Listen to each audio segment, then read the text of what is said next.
10, 9, 8, 7, 6, 5, 4, 3, 2, 1.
Nobody has more fun than the last American Virgin. Me? It's about hope. Tonight can really be the big night. And dreams. The highs and lows. You're not going to get anything from me. The ups and downs of growing up. The Last American Virgin, a comedy about friendship, love, and everything in between. The Last American Virgin. See it or be it.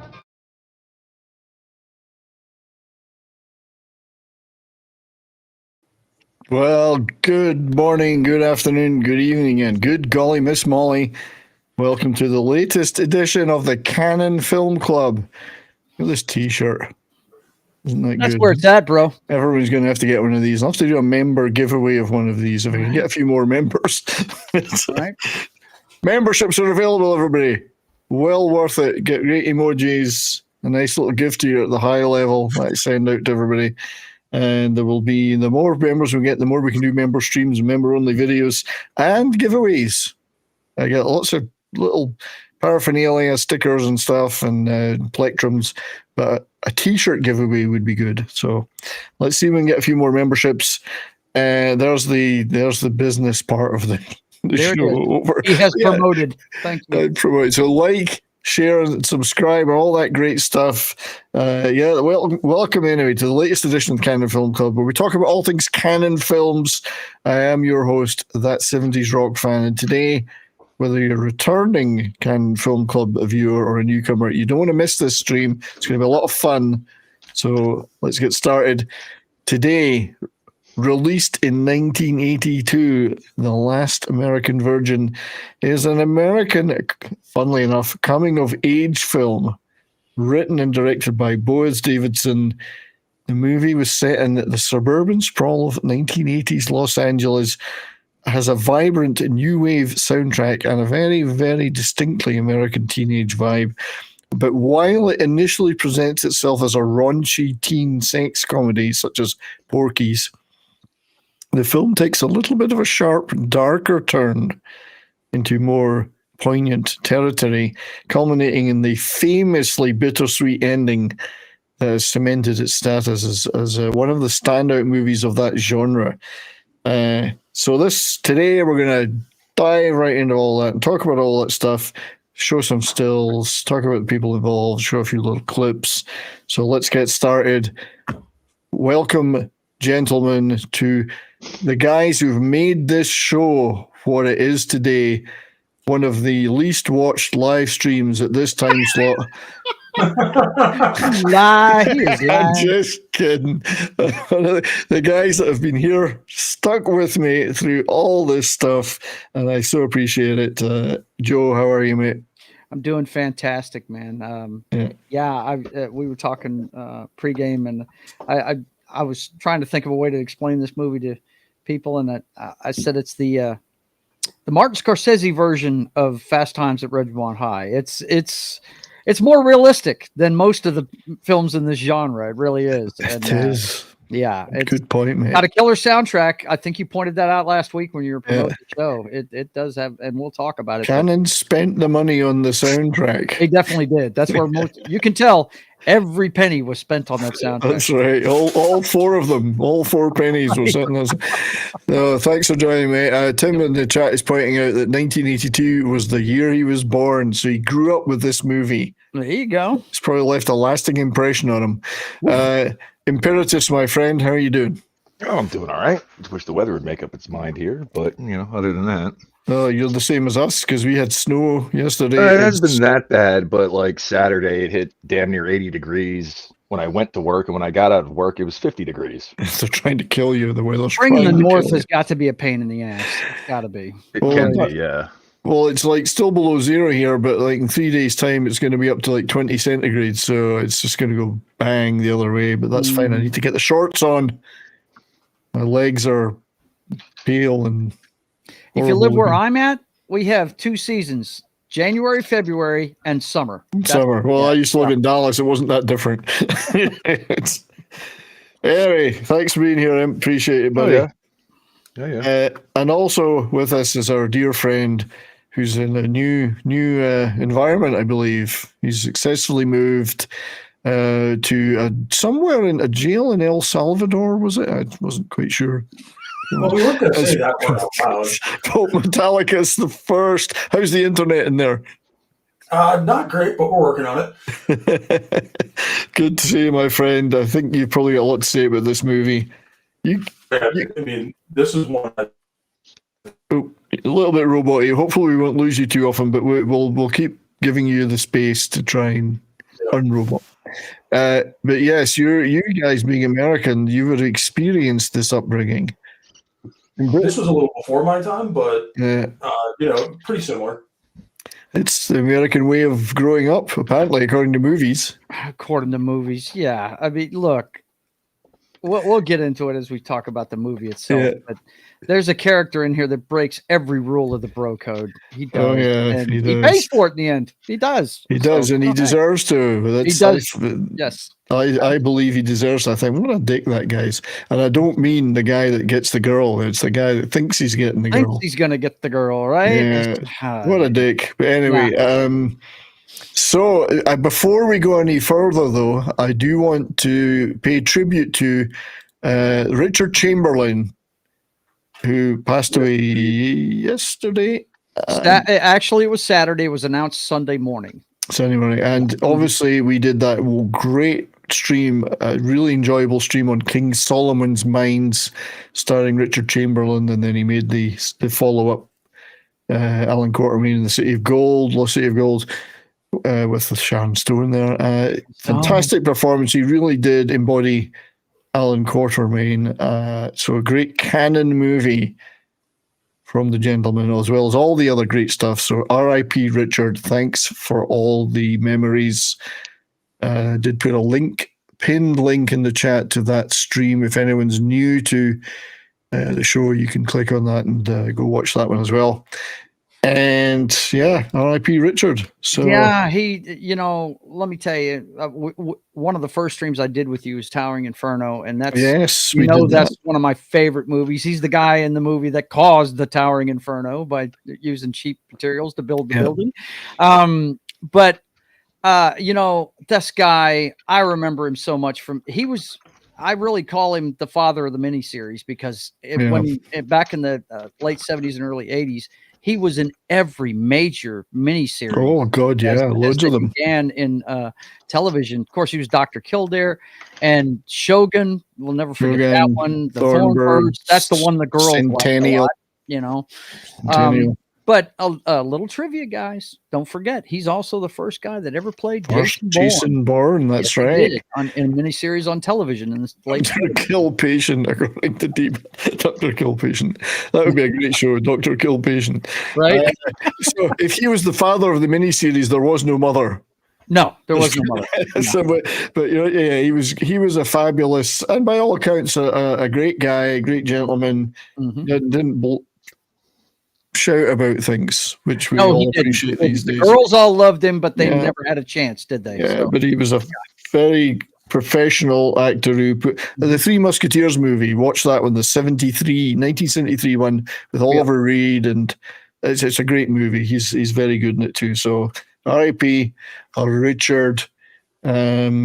And as you say, we did the Tower Inferno too. So he's been on 2 live shows that we've done, which is not a lot of actors make that list. No, they don't. With the stuff that we do. Pope is joining us again. He's on a rotating schedule. He's exhausted after 2 minutes, and he's working too much. So let me get my windows together here because I get too many windows. Oh, geez, it's just going into overdrive now. You're going to get there, buddy. You're going to get there. So I did also want to thank, he's not here today, but a lot of the material, obviously, we always use is from Austin Trunick, our great friend Austin Trunick's Canon Film Guides. He apologizes, can't make it today for work reasons. And this movie is covered extensively in the Canon Film Guide of Volume 1. So, as I always urge people, check out those wonderful, wonderful books. And thank you to Austin for allowing me to plagiarize his material with some of the talking points. So, check that out. Thank you, Austin, and hope you're well, sir. Well, it's not plagiarizing whenever you tell people where you got it from. That's indeed. And check him out on Twitter, too. So... great. So let's talk a little bit about this movie, if I can get my computer to behave. Oh, I forgot to say hello to everybody in the chats. We are on Rumble. We are on Twitter. Whether or not that actually works, I don't know. I'm looking now. Oh yeah, we're up on all 3, buddy. Yeah, broadcasting. The chats. Yeah. And obviously YouTube, so we've got some of our great friends, Tim, FKHC, D-Bud is here, our great ranch, Christian, good to see you, buddy. We have Snorty, hello to you, Snorty. And I'm sure I'll miss people, but if I do miss them, we'll catch up with you later. So yeah, and keep those chats coming. That's right. It's pure fiction. There was never an American virgin after the age of consent. Well, if Paulie Latino Slant had joined us today, I was actually going to make the joke that Paulie has met the last American virgin, but after that, she was just called the last American. So, but he didn't join us, so I can't make that joke now. But you just did. But I just did. You just did. You found How does that work? How does that work? Let me just close that video. Right, let's get back to it. So, Last American Virgin, 1982 Canon movie, was released in 1982. In fact, I have some stats on this. If I can just get myself together. Here we go. Stats. Is that it?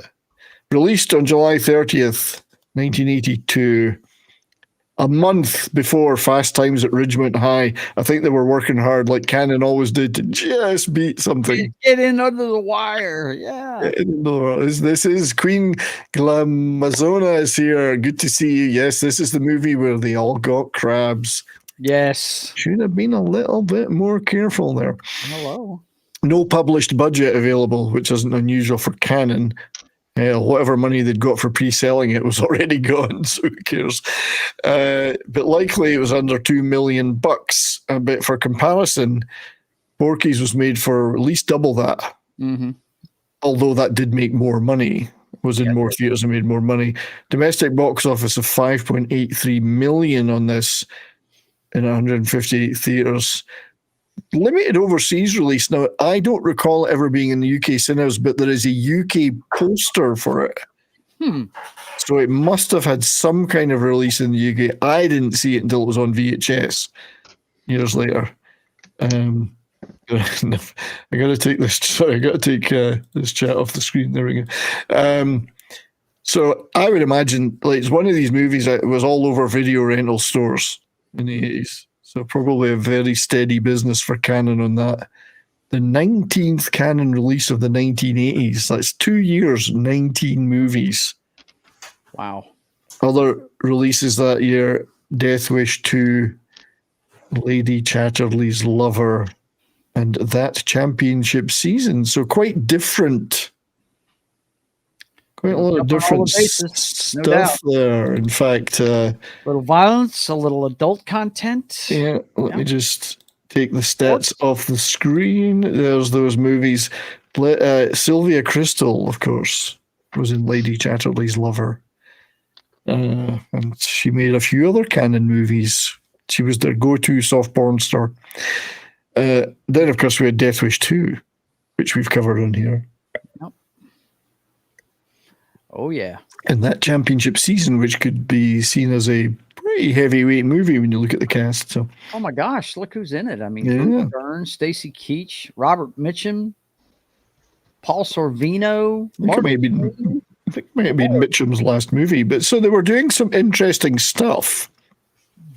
And at least Death Wish 2 made money. I'm not sure about the other two, but yeah. So that was Canon. I mean, they'd made other stuff in the 70s, but 80s is when we really got going. Mm-hmm. Yeah, there we go. So let's look at some of the posters. Small success. Didn't do as well as they'd hoped. They had signed the cast to a multi-picture deal because the original Israeli movie they copied, their own movie that they copied, Lemon Popsicle, had like 3 sequels or whatever. So wow. So I guess they figured it was going to be the same thing here, but didn't make enough money to do that. Wait a minute. Go back, Brian. You know you want to talk about that soundtrack, and there it is. There's all the artists that were on it. Yeah, well, I do have a couple of slides on that later that we'll get into that, but we could do it now. So the soundtrack was a big part of it. Oh, holy moly. Our great friend, Dustin, who obviously has the link to the show and is still a member of this panel whenever he can make it, has super chatted 10 Canadian dollars. Thank you, Justin. Go get some more physical media, my friend. Physical media show will be coming up this week at some point. I have another bunch of stuff, some thrift store, some brand new to talk about. Thanks, buddy. Really appreciate that. Let's see what we can play for you as a thank you. Oh, hang on, not that.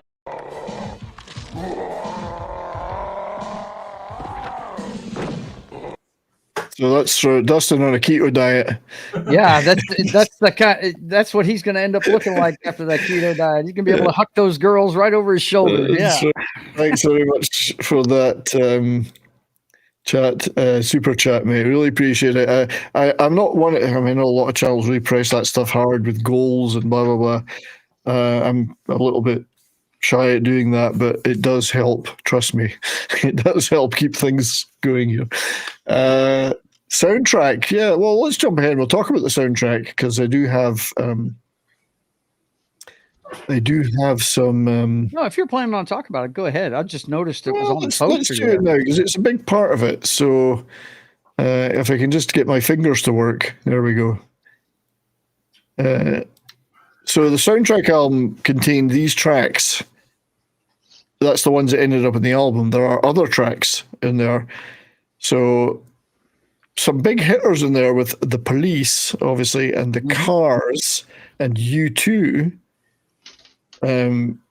Love Action by the Human League was in the movie, and then the band said, you didn't pay us for that. So that got pulled got pulled out of the movie. There was no permission for that. I couldn't remember who did I Know What Boys Like. I'm glad that you listed that one. The Waitresses. That's who. The Waitresses. That was killing me. I couldn't remember who it was. Didn't they have a Christmas hit? I can't remember. I don't. Waitresses. Courtney, if she was here, would tell us. Some of the others I'm not so familiar with, but the song, I think it's "Are You Ready for the Sex Girls," is also in Revenge of the Nerds. Yeah. So, and then you've got Tim Burton there, Oingo Boingo. Isn't that his band? It's Danny Elfman, the guy that works with Danny Elfman. I keep saying Tim Burton. It's Danny Elfman. The guy that works with Tim Burton. Yeah. Yeah, Danny Elfman's in Oingo Boingo, and then Tommy Tutone had the kind of lead track. But getting the police and the cars was a bit of a steal. Yeah, you know. Also in the movie, although not in the soundtrack, Blondie. The Commodores, that's in the scene at the sports arena where he's they play the Commodores tune a couple of times. Yeah. The Journey, Open Arms, Keep on Loving You, REO Speedwagon. I'm not sure, don't know the James Ingram so much. Casey and the Sunshine Band, that's the way. One of the best things to come out of the disco era, if you've asked me. Those guys were awesome. Yeah. Shake It Up, which I think they play in one of the parties. I think it's basically Mucho playing when they're getting seduced by Carmela or whatever her name is. So quite a... No, it's the Dancing Brass that she does that with. So fairly good soundtrack. Whip it good. But we'll talk a little bit more about that later. So lots of wonderful posters from this. Not sure that is Diane Franklin, but never mind. This is the VHS cover. Oh my gosh. That was the cover of the VHS. I think that may have got a few people renting it. Just a little bit. Yeah. I do love this one. This is the UK cover and poster. I can tell because it's X-rated as opposed to R-rated. Really? Yeah, X was the equivalent of an R. Okay, gotcha. Yeah. And then the Ultimate Virgin Americana. So the background. Oh yeah, this is a good one. Great materials, these. So, but just to get into the sequel, by the way, that they were talking about was announced by Canon because they announced them before he even got any money. It was going to be set in a cruise ship, and Sylvia Crystal was going to appear in the cruise. In it, so it never happened. We were robbed of that one, and then we talked about those. So the background to the movie: so Golan and Globus took over Canon in the late 70s, and one of their plans was to remake the big Israeli hit they had with a movie called Lemon Popsicle. 1978 low-budget teen coming-of-age movie. Did pretty well in Europe. I remember it. I remember the soundtrack being sold. It was more, but this was set in the 50s, not in the 80s. But a huge hit in Israel, spawned a number of sequels, did quite well in Europe. They wanted to remake it as an American movie, and then decided to transplant it to the 80s and have a new wave soundtrack to make it current. But you can see the Rosette. They didn't change a lot else because they kept the three main characters in the format they were in the later movie. Written by Boaz Davidson, based on his own youth in Tel Aviv. Here he is doing his best Joe Walsh impression. Right? That's a dynamite Joe Walsh right there. He's doing a great Joe Walsh right there. He's a big part of the canon, as it were. The canon? Yeah. So, I mean, he wrote and produced and directed a bunch of their stuff. A lot of it behind the scenes, uncredited, but he was involved with these movies. X-Ray was one of them. I think that was also known as Hospital Massacre later, which is a much better title, I think. Going Bananas, Salsa, which was trying to cash in on the dance move craze, of course. And then a fantastic poster about a movie that I must admit I've never seen, American Cyborg, a Steel Warrior. Has anybody seen that movie? No. The title alone scares me. Yeah. It's a great cover, but Shout out to Razy Fingers over on Rumble. Hey, Razy. Good to see you, Razy. I'm watching the Rumble stream over here, so good to see you, mate. Thanks for being there. He actually also did Hot Resort and Delta Force 3. He did a lot of work, behind the scenes work, production work on those. Wow. So he was kind of like their go-to guy, good friend of those guys, did work with them in Israel on multiple movies. Mm-hmm. And then, but the thing about Boaz Davidson is he's still with us, as in this mortal coil. He actually became a major executive in Millennium Films. Huh. And he's responsible for movies such as the 2008 Rambo, the Expendables series, and many, many other hit movies, because Millennium have had a lot of hits in the last 20 years. So he's still going strong at Millennium, making some quite big movies, So Canon, once again, a proving ground to get into other stuff. Some of the contemporary reviews at the time, which I always love. Distasteful and offensive. Crude and shallow. That was just some of the nicer ones. So a lot of the critics hated it, but others, I think ahead of their time, said, well, this is different from the other movies that are like this. It's very honest. It's very frank. It doesn't have a lot of sentiment in it, and it doesn't sugarcoat anything. So it's actually more realistic than a lot of the other teen comedies. So absolutely is. At the start, it comes off like a poor man's Fast Times at Ridgemont High, but as the things start happening, you tend to realize, wow, this is a little bit more realistic than those. It's not as churched up. The third act is actually not got a laugh in it hardly. It's completely not like that at all. So as Snorty says about the bad reviews, all good reasons to see the movie. Yeah, right? Whenever I see reviews like that for a film, it's just like, I was already going to watch it, reviewers. Please don't tell me already more. Selling it hard to me, yes. But I did want to talk about the environment that it was in. I mean, there were starting to be, and I've just looked, there's a lot of coming-of-age movies and teen coming-of-age movies. Some of them are PG, like the John Hughes, and there's some John Cusack stuff, and all the ones that we know well from that era. But the R-rated stuff, the raunchy R-rated stuff, this is the kind of stuff that this movie was competing with or came out of. So obviously the original Lemon Popsicle. There's another one called Malibu Beach, which I don't recall ever seeing. Yeah. But the cover seems interesting. I did include Animal House, although it's college, not high school. No, but Animal House was my high school life, no doubt. Yeah, so I was the guy that threw the parties. So yeah. Yeah, I'm trying to think if so. Malibu Beach. If has anybody in the chat seen Malibu Beach, Malibu Buttocks? Malibu Beach movie. Oh God, no, I don't know who's in it. It's nobody I've ever heard of. Let's. But it looks pretty good. Then there's another one I'd never heard of called Van Nuys Boulevard. Van Nuys Boulevard. Van Nuys Boulevard, which was also in that R-rated.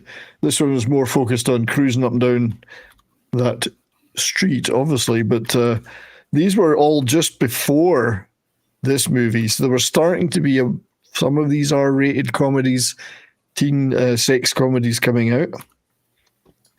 The only two I've seen in here are Lemon Popsicle and Animal House. Playmate of the year, and Cynthia Wood was in the Van Nuys Boulevard movie. Van Nuys. Van Nuys. Yeah, just say it as one word. Van Nuys. I can never. I'm Scottish. We just call our streets things like "get your heat kicked in street" or That's how it's pronounced, man. It's Van Nuys. So then we got into some almost direct competitors for the timeline. Hots, which I've never seen, but looks pretty good. So there was a female perspective one there. Yeah. Little Darlings has a lot in common with this movie. Yes, it does. It does, because it's a little bit more realistic. Yeah. Yeah. So there's two female perspective ones. Mhm. Then, of course, Porky's, which was out in 81, I think. One of the most underrated comedies of all time. Yeah. Porky's was 81. So just before this, but then Fast Times at Ridgemont High 1 month after this. So this was the kind of direct competition. But you saw that surge in the 80s of these kind of movies. Yep. It was the PG ones. Like, I mean, I count Grease as a forerunner of these too, although it's a PG movie. It was similar concept. Yeah. And you maybe have like The Sure Thing and License to Drive and stuff like that. Shag, the movie Shag. But the R-rated stuff then went on after this. You would get, Zapped? Does anybody remember that movie? I've seen it once. Saw it once years ago. Scott Baio. This is the thing that pretty much killed his movie career. Zapped. Yeah. I do remember that one. Queen Glamazona, and forgive me, my tongue is tied. Queen Glamazona recommends Little Darlings, so I'm going to have to. I've never seen it. I was in love with Christy McNichol. So, Matter of fact, I can go in the other room and grab you one of my earliest portraits that's framed on a wall in my house. I was in love with that girl. I thought she was awesome. Yeah. So I know Dustin's that one well. youngest turned 21 this past week. I offered to take him to a gentleman's club. It seems as if his generation has no interest, probably why they're disappearing. It's possibly just because he didn't want to see anybody he knew there on stage. That would be the ultimate. Oh God, Spring Break. So who was in Spring Break? Let's find out. I'll find out right now. I didn't write those details down. I'll look it up. When I made that list, I didn't mark that down. Spring Break movie. Oh, Cheap Trick did the title song. I didn't know that. Spring Break. David Cannell, Very long, Paul a bunch of nobodies. Bunch of nobodies, and that one's set in Fort Lauderdale, Florida. Then, of course, you've got Risky Business, which was one of the greatest movies of all time, which people forget was an R-rated movie. Oh yes, yes. And he's a teen chancer. This is probably the movie that made Cruise a star. Really, he'd been in some other movies, but that one with him and what is that girl's name? Is it Rebecca De Mornay? Is that her name? Rebecca De Mornay. Oh my gosh! Yikes. Rebecca De Mornay is in that. So Private School. Let me remember who's in that one. I've never seen this one either. Private School was Phoebe Cates. Phoebe Cates. I'm going to have to watch it because I'm in love with that girl. And Matthew Modine. She's in Fast Times too. And she's Sylvia got that famous Crystal. scene where she gets out of the pool in Fast Times. That's right. Well, she's in this, and Sylvia Crystal was in it too. Wow. Then you had Screwballs, a Canadian movie starring nobody I can remember, but it does say Hall of Fame nudity on the cover. Then, of course, The Revenge of the Nerds, a classic. Yes, because we're getting into the. It's hard to find. It's hard to find. Yeah. Well, it's funny you should say that. Yes. That's why you need physical media, boys and girls. For $7 at a thrift store, The Revenge of the Nerds collection. Oh my God. I just need the first one. The rest of them they can keep. But I thought it's so the Atomic Wedgie collection. Yes. For $7. I couldn't resist it, and all the discs were there. So that's awesome. Screw that. I'm getting that. I just thought it was interesting to run through some of the other movies of that era that are like this. Because it was a genre. There was a lot of teenage angst movies back then, and TNA scattered all through it too. Yeah. Then there's Where the Boys Are, 84, another female-centric one. Now, who was in that? Let's find out. It's 84 is Lisa Hartman. Isn't she going to be in The Simpsons? I don't know. Lorna Luft. Lynn Holly Johnson. Oh, wait. Whoa. And I Christopher remember that pre-game McDonald. girl. Christopher McDonald is in it. So this is girls going on kind of a spring break thing. Lisa Hartman is a babe. And If it's you've never also seen Black Widow from back in the 80s, yeah. oh man. Also Fort Lauderdale set. And then making the grade here is no, not the 1929 film, the 1984 film. That one, Judd Nelson was the star of that, apparently. Yeah. Prep school kid trying to cut loose. And then in the last slide of this, The Wildlife, which is a kind of a Fast Times at Ridgemont High follow-up written by Cameron Crowe, but with Chris Penn. Yeah, with his brother in it. I do remember that one. Yeah, The Wildlife. Then Mischief, which is Kelly Preston. And then another Cannon movie, Hot Chili, which features one of the guys that's in the movie today we're talking about. Gotcha. And also features somebody else that we've covered in Cannon films before. I can't remember the actress. I can't remember the actress's name. And then the final one in this list, Private Resort, which has one of the finest covers. Yeah, there you go. Yes. Private Resort movie. This one, I think, had Johnny Depp in it, if I'm right in saying.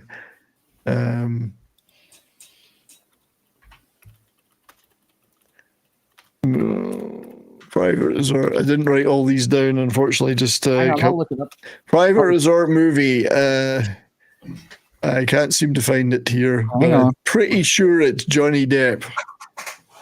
Private Resort, Rob Morrow, and Johnny Depp. Yeah, so these were all part of that, and these are just the R-rated ones. There's tons of PGs, obviously. So if anyone's ever seen any of these, let us know if you think they're any good or not. Apparently, Hector Elizondo is in it too. I love that guy. He's really good. Yeah, I've seen The Wildlife, Mischief, and Private Resort once back in the day. I've never, Hot Chili. I haven't seen Mischief. I've seen Hot Chili. So, but there you go. That was the competition, so to speak, at the time. Yeah. A genre that you probably wouldn't be able to do today. You don't see many teen-oriented flicks. No. You had American Pie in 1999 was a kind of a yeah. Then it just didn't work anymore. You can't do it in today's. Look, they have moved on to doing teen movies with vampires, werewolves, scary people. Wednesday, magicians, Harry Potter. Yeah, all the teenage stuff now is in the fantasy world. I think R-rated teen sex comedies are probably not happening. Yeah, on the way of the dodo, man. Yeah. So anyway, this was one of the things about this movie was its cast was all unknown. Yeah. I don't think I'd heard of any of these people when I saw it, and very rarely do you hear of them afterwards. But Lawrence Monsoon played Gary, the pizza delivery boy, who's, as we were saying, breaks the bro code. Yeah, constantly. Yeah. Yeah, he's hesitant, desperate, and awkward. And also... And he shouldn't be. That's what floored me about the whole movie. I was like, dude, why are you acting like this? And very insecure, and he's kind of still got a bit of a greaser thing going on, even though it's the 80s. Yep. He was 16 at the time, and nobody in the movie was meant to be under 18 working on it. He faked an ID to get the gig. So he also, though, he hasn't done a ton of stuff that anyone would particularly know later, but he was Ted in Friday the 13th. Mm-hmm. And he was also in Mask. He is the one on the left here. That's Eric Stoltz on the right. Eric Stoltz on the right. He got better, though. He gets better. I got better. He was Ben in Mask. So he did get a couple of big movies in the 80s following that. Done a lot of TV work till 2010. Apparently is retired now. Or at least not making any movie or TV. So Steve Antin played Rick, the confident, smooth-talking stud of the trio. the ladies' man of the trio. Ironically, because in real life, Steve happens to be gay. Not that I'm saying there's anything wrong with that, but he's getting all the chicks in this movie and in later movies. So he went on to be in The Goonies as the jock Troy. So that was a big role. Mm-hmm. But I'd forgotten this. He was in Jesse's Girl, the music video. He was Jesse. Wow. That Rick Springfield was. Song, yeah. Oh, yeah. Man. Wow. So it's so that's a pretty. I mean, that's nobody watches. Well, maybe they do. There's millions of views for this on YouTube, so people would see Steve in this video a lot. He's continued on as an actor, director, producer, and stunt. He was a stuntman as well. So he's had a pretty good career. He does a lot of independent movies. He was apparently in The Accused too with Jodie Foster. Yeah. So, but yeah, he's got a career, so good for him. You know, he's now. So the third member of the trio, David, played by Joe Rubbo, who's playing the comic overweight guy in the trio, doesn't lack in confidence, but lacks in finesse, I think. He had previously, I couldn't resist using the mad for that. He had previously been in The World According to Garp, if you've ever seen that movie. Mm-hmm. Robin Williams movie, with the one famously John Lithgow is rather ladylike in it. Mm-hmm. And in fact, isn't there a scene in that movie where it teaches you that you should never ever do a particular sexual act in a stationary vehicle? I won't say any more than that because it's ouch. I'm pretty sure that's the movie that's in. I'll say no more. We're not monetized, but this stream's probably going to get us killed. Right. He went on to play a similar role to the role he plays here in Hot Chili, which is very similar movie in a lot of ways. It's a pretty good fun movie. He now kind of produces podcasts and stuff like that. There's a lot of pictures of him on social media as a podcast guy and various other TV production things. Now, the one who probably had a career, the most of a career, was Diane Franklin. Playing Karen. Ironically named Karen. Right. The object of Gary and Rick's affection. But she is not a Karen in the movie. She's not a Karen, but she certainly lacks a certain moral certitude, I would say. And not to do with the sex, but to do with playing off the two guys. And she's quite brutal in the end, which is realistic. The hot chicks are always like that. Hello. He said. She looks like Rachel Weisz there, but this is so Diane Franklin, who this was her second movie after Amityville 2, but then she starred in this movie, which I've never seen, a New Zealand erotic comedy, Second Time Luck. Okay. And it's a pretty good outfit, you know. So. Losing the outfit, yeah. Okay. But she is best known and beloved by all of us for playing Princess Joanna in Bill and Ted's Excellent Adventure. I don't know. I like her in Better Off Dead. That's the one I love. Better Off Dead. That's pretty good. She's pretty good in that. She's still working today. You see her a lot on Instagram and other social media promoting stuff. Still seems like quite an active and bubbly person as an actress. So she had a pretty good career after this. Yeah. Sure. We're not going to go through every actor and actress, but another one that stands out is Louisa Moritz, who plays Carmela, the lonely lady whose sailor boyfriend is away from home. I kept thinking she was a poor man's Charo in this movie, you know? Yeah, he's a lonely lady. He's away from home, but not for long enough. Now, she's a Cuban emigre and distant relative of Fidel Castro, which she was not too keen on because she escaped Cuba. She has done a lot of stuff.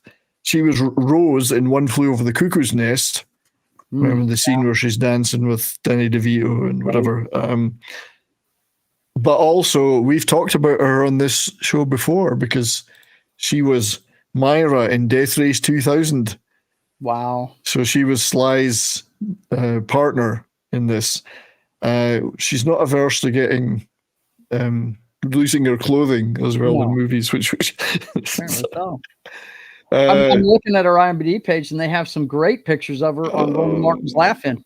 I know she'd been in a lot of stuff and quite far back, yeah. So, oops, sorry, don't have the picture, but she was also in the Cannon movie. She's in Hot Chili, and she's in The Happy Hooker Goes to Washington. Oh my God! She is not the Happy Hooker, but she's in the movie. Yep, it's a movie one day we'll get to. Yeah, one of the earliest Cannon movies under Groland and Globus. Just want to talk about one other. There's some of the cast we probably don't want to talk about for things that happened to them in later years, but one of the other casts I do want to talk about is Kimmy Robertson, who plays Rose, who's constantly throwing herself at Gary, but he's oblivious. Completely oblivious. Due to his fixation on Karen, because he's a moron. He is a moron. Yeah, she's throwing now. Okay, she could have auditioned for Dolly in Moonraker, but as Tim says, I don't want to know what The Happy Hooker Goes to Cleveland is about. Yeah, the Queen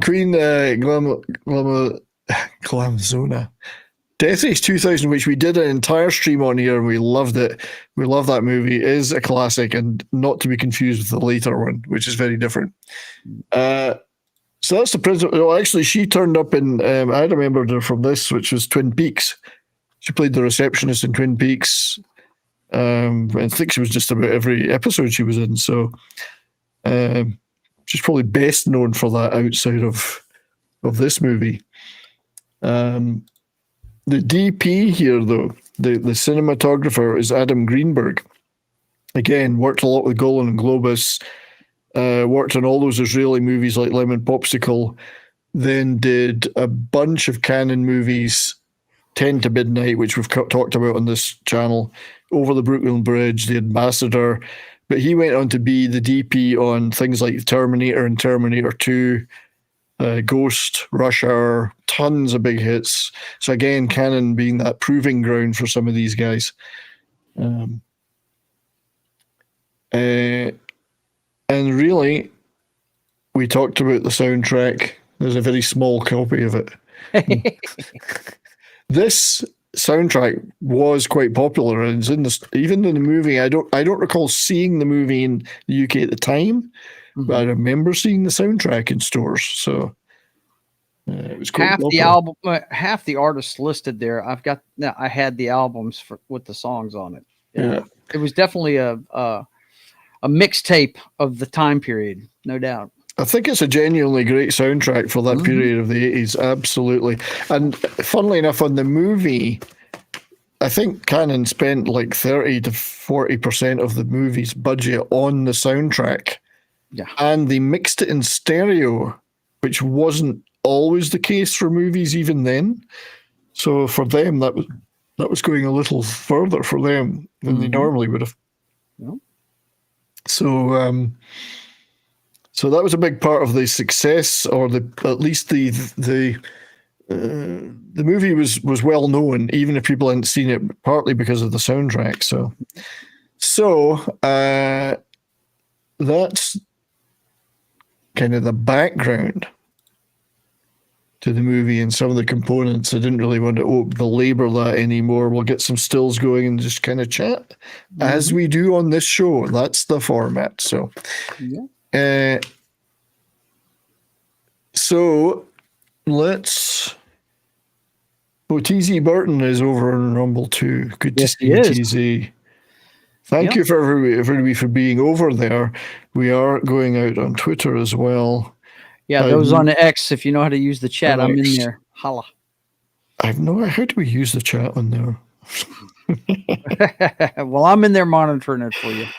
Nobody has chatted up over there right now. But okay. Well, anyway, it's great that's going out there. So I'm going to throw up some So our usual movie collage, and we'll chat about this very interesting movie. Is it really a comedy? Is the question I keep asking. Well, it tries to be, but when you're realistic with what's going on, instead of being, comedic, it's I don't know.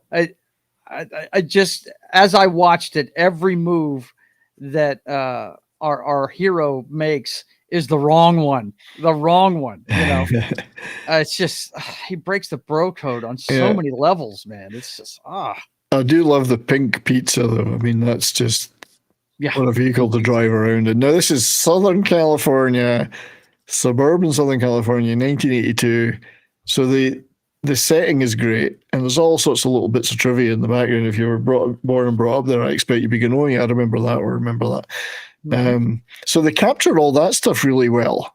Mm-hmm. They had the setting, and I just think that they captured the reality, I think, of being a teenager. Mm-hmm. It's not all hijinks and high comedy and escapades. Shit goes wrong, and some of it's horrible. Some of it's awkward and nasty. And but you got the bros here. Mm-hmm. The cool one, the insecure, nerdier one, and the chubby one. Yeah. But they're homing in on the girls here. And what's funny is the chubby one out of all of them is the guy that's most at ease with himself and easygoing. You know what I mean? That's right. He is. He's like, whoa, he's out there. He doesn't care. Yeah, he is. He's not afraid. Yeah. So D-Bud Martin's giving us a holler on X chat, and it seems to work coming in here. The Rumble chats, this Talk Studio still hasn't got those incorporated. I keep pressing them every week on that, but can you still hear me okay? Yeah. Good, because I got a weird message about audio input devices coming up on my screen. So I went, oh God, what's happening now? So this is this stuff, I think it resonates. Mm-hmm. You think about your teenage years, you would take any opportunity, no matter who the girls were, right, to try your luck, Yeah. Of course. I mean, well, look, I don't know how you guys were in high school, but self-esteem was not an issue with me. It really wasn't. I'm by no means arrogant. I was a 125-pound stick man, so I couldn't be, but I was very at ease with who I was, and I some of the stuff he does in this movie, man, it's just, like this. Okay, we're getting into the first part here where they lure the girls over with the promise of drugs. Drugs. Yeah. Yes. I mean, and we all know that those things don't exist. Right. These guys have got nothing. But, he has to take the bullet for the team in this one, man. He's got to deal with the girl with the tie, right? But sometimes you have to do that. Yeah, in the brosphere, sometimes you have to do that. Yeah. But the two confident guys, well, he homes in immediately on the best looking one. Yeah, of course. Rick goes or David goes for this one's not bad. Mm-hmm. Does have more confidence? This guy's left. Okay, I'm left with it, and she is just not into this. No, but this is to me, it's very natural, very realistic. Mm-hmm. The acting's natural, and because we don't know them, they're not well-known actors. And she's the skeptic of the group. I mean, she is just shutting him down at every turn. Shutting him down. I don't care. Non-committal. Yeah. So I think it is a bit of a spiritual successor to American Graffiti, which itself was quite well grounded. It wasn't a hijinks comedy thing. Mm-hmm. I like it's the kilt.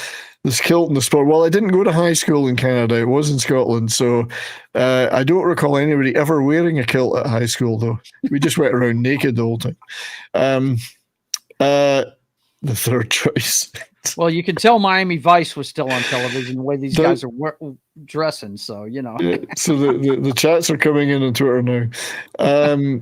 You can show the girls how you can lift your sporn without using your hands. Yeah, they use the power of the mind to do that.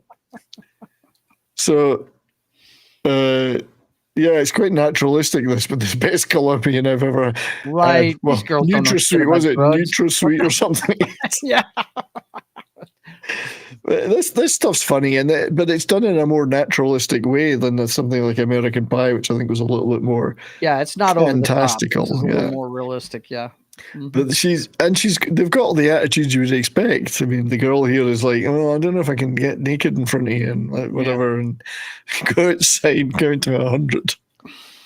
But she doesn't want to be the girl that isn't involved. So she says, "Yeah, go outside and give me a couple of minutes, and I'll be ready to go." Yeah, this guy's like, but I'm off here. I got this. And he's left in the dark with the. Yes. But she just isn't interested. Nope.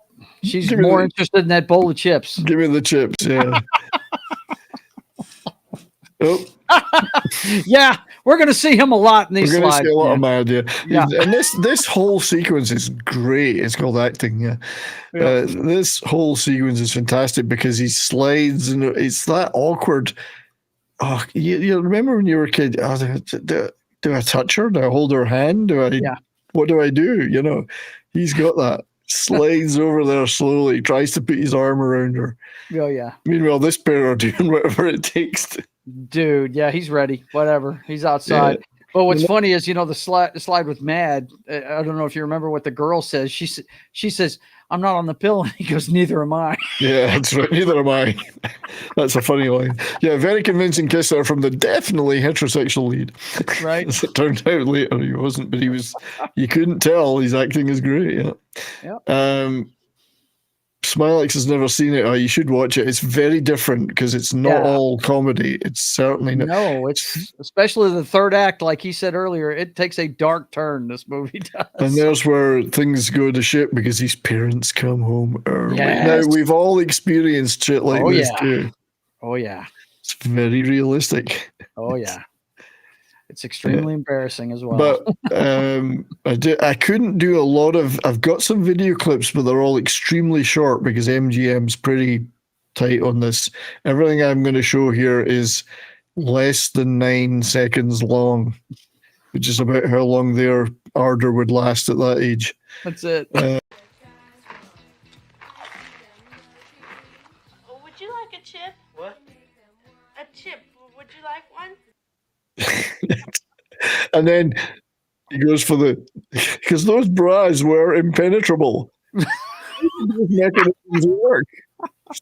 You were the king if you could do it with one hand. He goes and reaches over and gets the scissors. But then, so he's been caught by the parents, and they're all trying to. And they're his parents. They're his parents. Yeah. I'm having a heart attack. Well, it's because I had to cut this still because that's when Rick and his girl burst naked out of the bedroom. They're both in the buff, running for the car. Couldn't really show that.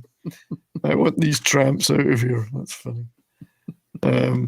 They couldn't really show that. And then, of course, the other girl comes downstairs. Now, meanwhile, our other hero is upstairs, still on the balcony, counting to 100 and getting naked. Count to 100. Yep.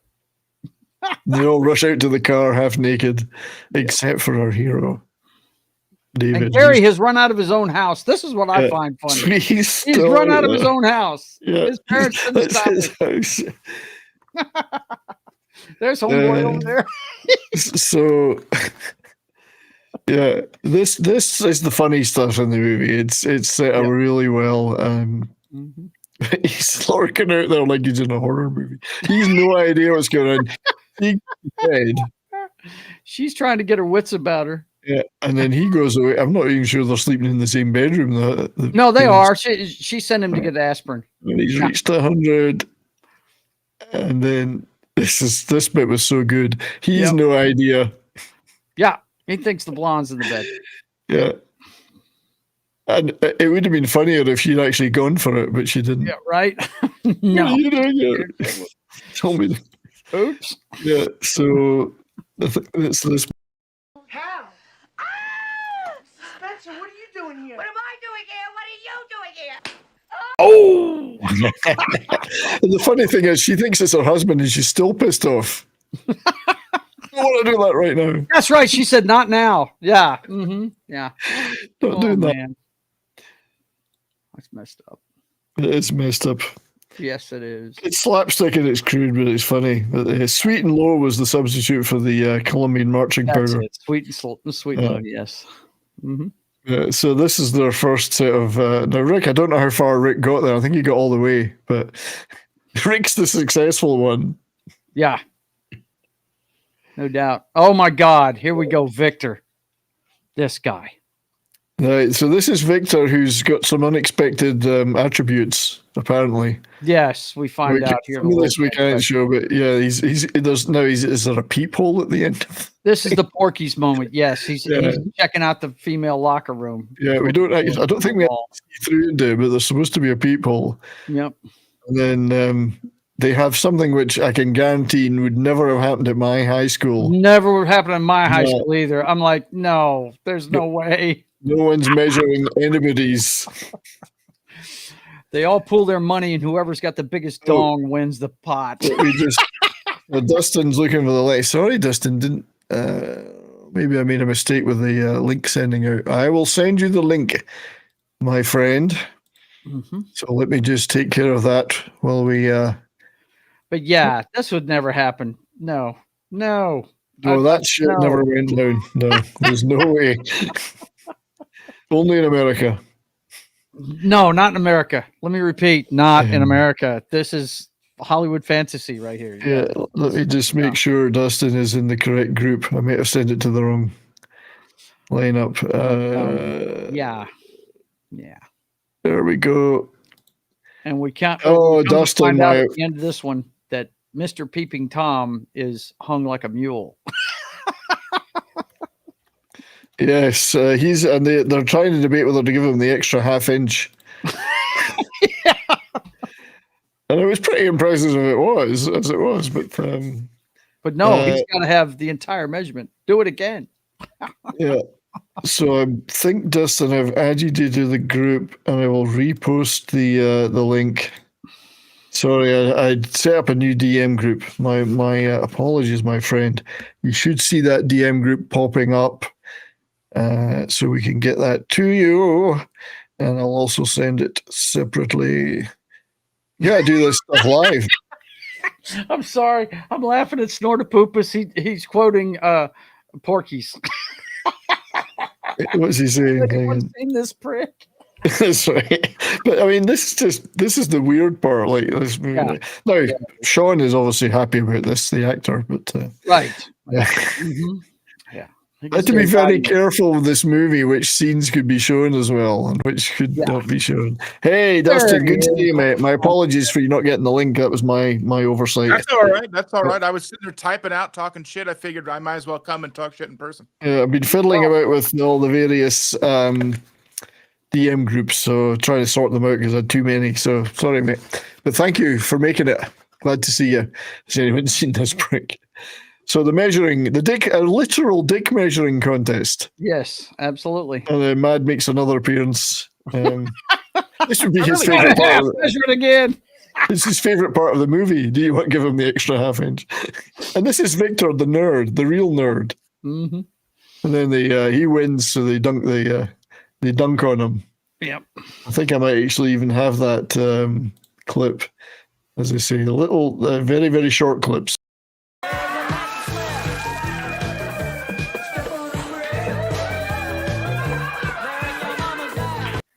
Yeah. Whip it good. Whip it in the background. I was gonna say if the movie clip doesn't get you, the song clip might. Yeah. Man. Well, this is an interesting bit because he spots. So he's into Karen, or Gary is into Karen, and he does this really sneaky piece of shit with her deflating her tires. Stalker much? Oh, it's like, who the frick does that? Mm-hmm. So out she comes on her. And because he can roll up in the pizza wagon now.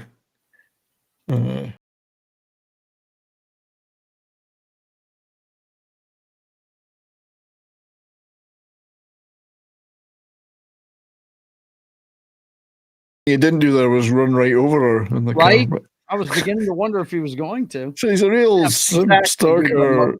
Simp. really don't like Gary's character. I really don't like him. No, I don't like him either. And he's supposed to be the hero of our story. It's just what? Perhaps that's why it's written so that he gets the ending he does. Right. If you think about it. But yeah, he's a real stalker, whatever. And she's just okay. She's going to chat to him, but she's just not that into him. Did you ever see this ride? Of course. Yeah, of course you would. Karen with a K. Of course she's a Karen. Dustin, did you ever see this movie? Hello, Dustin. He may be frozen. He's not moving. He is. He's frozen. We can't hear you, Dustin. He's looking pretty impressive. The pose, though, that he froze in. I'm telling you, man. The goatee is happening. No doubt. So he knows there's a really happening party. Is there any unhappening parties? Probably the most unhappening party in this film was the one at the beginning. I love that. It up. Yeah, according to this movie, stalking works. Yeah, right? What the hell, man? There's inadvertent homoeroticism Look, in this movie. let me tell you something. One of the biggest songs a couple of years later in '83 was what I call the stalker song. You couldn't go anywhere without hearing Every Breath You Take by the friggin' Police. Well, it's funny that that's not the Police song in the movie as well. Right. It should have been. God almighty. Yeah, I was going to say, I've never seen this movie before. Oh, really? No. It's a classic. It's pretty good, but it's different from most of the rest of the movies in the genre because it's realistic. It's not, it's not all hijinks and stuff. Yeah. Not the most hijinksy thing is the part at the beginning of it with the girls at the house and the parents busting it up. Well, I think that's why the American Graffiti comparison is quite good because it's a little bit more grounded. Mm-hmm. It does have all the teenage stuff. They're living in Southern California. You've got the malls, they got the parties, they got the pools, they got the cars, but it doesn't have this feeling of, well, this is a great comedy hijinks and everyone's groovy and they're moving on. There's consequences all the time. Yeah, the things they do, which is more realistic. Yeah. Absolutely. I think it's got more of a drama feel, which is interesting the way it was marketed as a teen sex comedy. There is some of that in there, but yeah, so they go to the party and immediately look at the face on that guy. I mean, we're at a party and Gary is just pissed off that one of his buddies is dancing with the chickies in. You just want to slap him, don't you? You do. I just want to reach over and go, dude, snap out of it. Do you see all the rest of the chicks here? What's wrong with you? But in some ways, this too is realistic because guys do fight over girls and compete and chase over certain girls. But of course, Rose comes in and she's okay. She looks a bit goofy, 80s style goofy, but she's a lovely girl and she's into Gary and he just doesn't. He's got blinders on. Treats her with complete disrespect, which is like, now I have to say that's quite realistic too, because when I look back and I was a fairly awkward high school student, there was a couple of girls I was interested in, never worked out. But I found out later there was one or two were interested in me. When I think back, they used to say things like, do you want to go to this party or do you want to go to this? And I'd be like, oh, well, yeah. But I didn't get that's what they were doing, I thought they were oblivious, man. They were just being friends. I didn't get that they were actually signaling that because you're 14 or 15, you don't get that, So that's kind of realistic. It's just he treats her with. I never treated them with disdain. He treats her with great disdain. This guy, he just totally blows her off.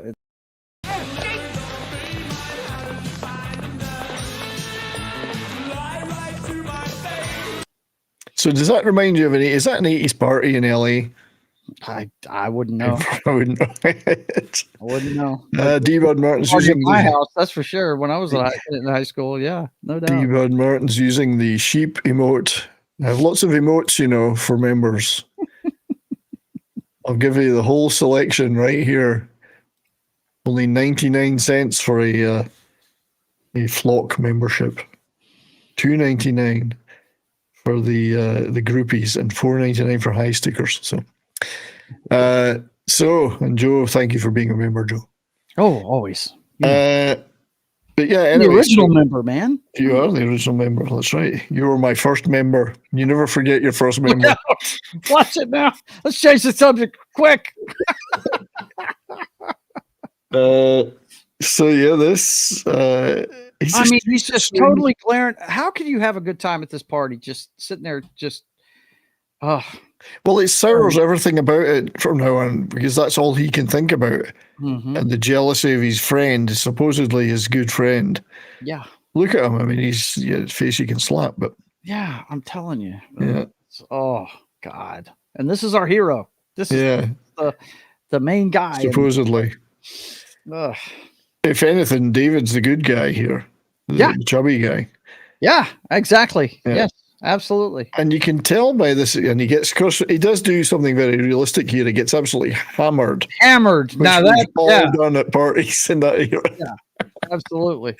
Full he's hammering down. Yep. He's absolutely hammered, and she starts. Yeah, you can tell that she's kind of toying with him. Yeah, she's very cool towards him and reading about. I like the Oingo Boingo and Devo posters up the wall. Yeah, pretty cool. That's pretty cool. Yep. Yeah, and his friend's right. That stuff will turn your brains to shit, and that's what happened to me. He's drinking right out the bottle, so he's getting really hammered. Yep. Which is obviously very attractive. Oh, yes. You know. Yeah. So, indeed. It's a shame, dude. I like I said, I was watching this, and every choice he makes is just the wrong one every time. Look at him, yeah. I mean, this tension is now introduced to the supposedly tight. Gary, this is. Hi, Karen. Hi, Gary. Oh, so you two have met before? Yeah. Yeah, I guess you can say that. Yikes! Slap him. I'm telling you, he needs a slap. He does. We have. I'm going to pause that. We have the ladies coming out in force today with us. Not only do we have the Queen, but we have the Countess. So welcome to Countess Maria Zaleska. Good to see you. You see, we're not all just bros here. That's it. The ladies are they're classing the place up. So. Girls love it when you drool and slur your words. They can't resist. Yeah, and against expectations, it's not Gary that ends up in the pool. It's David. It's our guy. It's the chubby one. Yeah. Now, this bit is a bit weird because he lets him get in the car to drive home. Yeah, what is going on here? And nobody would have done that. I'll tell you something else. You know, at the beginning of it, I can't believe he made it out of the house with all those people running around naked. I can't believe his parents let him out of the house. And this here, whole sequence is bizarre. He comes home drunk. They're hold the party and starts hitting on one of the women. He starts hitting on this woman here. Do you want to take a shower with me? I've got what you need. Or whatever. Now, this is also quite interesting because when you're hammered as a teenager, you will, and hell, any age, you will say stupid shit. Oh, he sings to her before he leaves the room, right? Yeah, it's ridiculous. Yeah. This is his funniest moments. He does it. He actually does it really well. The actor. He's. He's backing on Miss Roswell. My sweet, whatever he says, my Mrs. Roswell sleeps. Too funny, man. Too funny. But I love it. They're all sitting around in their best gear, having their little dinner, or not dinner party, drinks. The thing we don't see right here because they go straight to the school. He's driving the car the next day. Yeah. Look, if he comes home smashed, and they know he was driving the car, you know he wouldn't have been driving that car. If it was me, I would have been hungover for a day after that. Right. But not only that, you wouldn't be driving the company car. You wouldn't be driving the car at all. Taking your keys away for a month. You know? I just got to highlight. Where's my chat button? There it is. Smilex. STDs are like Pokemon. You got to catch them all. I've never caught a Pokemon, and luckily never caught anything else. So that's pleased to say. Yeah. Spoiler alert: I've never had any of that shit. So. But this is just, I mean, I wouldn't even have been able to sit in that classroom if I was that hungover. I would have been puking my guts off. Well, yeah. He's definitely out of sync because he's having to have everybody tell him how to answer the question. Once again, I wouldn't have been driving that car. Right? My keys would have been gone. You know. Dustin's back. How are you, mate? There he is. Let's see how this works now. Yeah, we probably lost Imp and Pope a long time ago. Yeah, right. Let's see. Oh, I'm still here. All right. But this is another one of the funny sequences. This is probably where it hits the comedy heights of the movie, where he's delivering the pizza and she's a little bit bored and lonely. Yeah. Carmela. And he doesn't know how to handle this. $1.50 for the drinks. That's a 6-pack of beer. Right. Yeah. And she's coming on to him and he's like, she's cute, man. I think she is. She's a good actress. She's a great actress. Yeah. They picked this very, very well. This actress for this. And now this is funny. She's just getting to the point when and he's out of there pretty quick. He doesn't know how to handle it. He's bailing. Yeah. I do have a clip of that. Hang on a sec. It's this one. Don't worry, Carmela does not bite. Nice young muchacho. Oh, that's my boss. I gotta go. And then the pager explodes. Yeah, boom. Credit. There we go. But yeah, it's again though. I mean, that is the cougar. That is the awkwardness you may have had as a 15, 16 and they would have year old. definitely done this. He'd have brought his friends back over. But now they're like, let's do this again this time properly. Look how serious they all look. So, do you think these movies kind of help shape the way that corn films are these days? Probably, yeah. I think almost you could almost see a porn parody version of this. Yeah, I mean, like every movie is a parody of this now. You know what I mean? Like, yeah. Well, that's why we showed earlier some of the other movies that came after this, because they all had scenes like this in them, in one degree or another. Yeah, look at their faces. I love their faces in this. Yeah. Like, what are we doing here? What's going to happen? Extra pizza. She's just far too much woman for these guys. Yeah. Well, not for the guy on the left. He's all yeah. But in terms of control and these are her little toys. Tequila. She brought tequila for the boys. Now you want to talk about if Nick was doing this on Toxic Tuesday, okay, we're giving minors alcohol here, boys and girls. Yeah, look at their faces. Check it out. So what was the big guy in this? What was his name? Which guy? So the big guy, Joe Robo. Yeah. He was in Hot Chili, but he didn't really do a lot else than that. The overweight guy. He'd been in stuff before. The only other thing I could find that he was in was Cannon's Hot Chili, which is a similar movie about 3 years later. Okay. Yeah. So he looked kind of familiar. I was just looking at his Internet Movie Database, and there's like, well, he did celebrity boxing in 2023. He does remind me of another actor later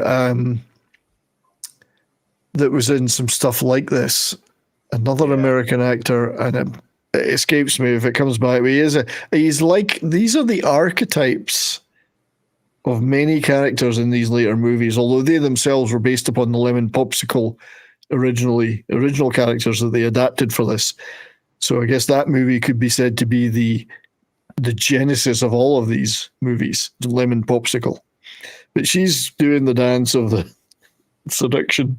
Yeah. She's a great actress. Louisa Moritz, great actress. And she picks her. This is all leading up to a train, boys and girls. Yeah. Yeah. I had to be very careful with all of the clips out of this You did movie. have to be careful with the clips in this movie. They were a little bit out there. But then again, you know, to get an R rating back in the day, you had to do a lot of stuff to get an R rating. Now all you have to do is say F about 3 times and you get an R rating. But back then, shoot, man.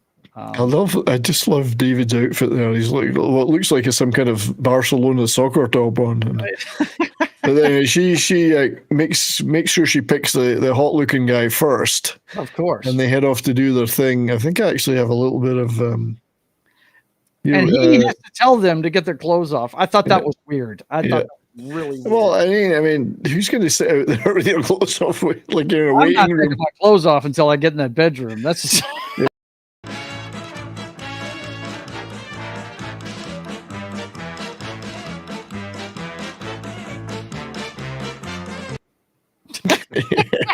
It's like, we talk about why they're not doing movies like this now, because here's what these are kids that are supposed to be underage, right? Yeah. Or are they 18? I think they're meant to be they're in high school. Yeah.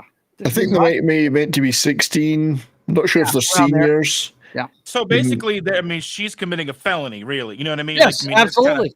Absolutely. That's why they don't do There's this a anymore. lot of awkward questions to be asked, especially as I found out that the lead actor that plays Gary was 15 when he signed up to make this. He faked his age just to get the part. Yeah. He faked his age. Yeah, things would be a little bit stricter now. We'll look at those underpants. Oh, and they're looking through the keyhole. Yeah, they're checking out what's going on. Oh my god! This is again, I'm not sure I would have been looking at that either, but it's right. Yeah, you gotta watch these clips, bro. yeah. I had to weed these out quite a bit. I'm sure you did. Hello. The writing's over that one. This isn't. I love you, 70s.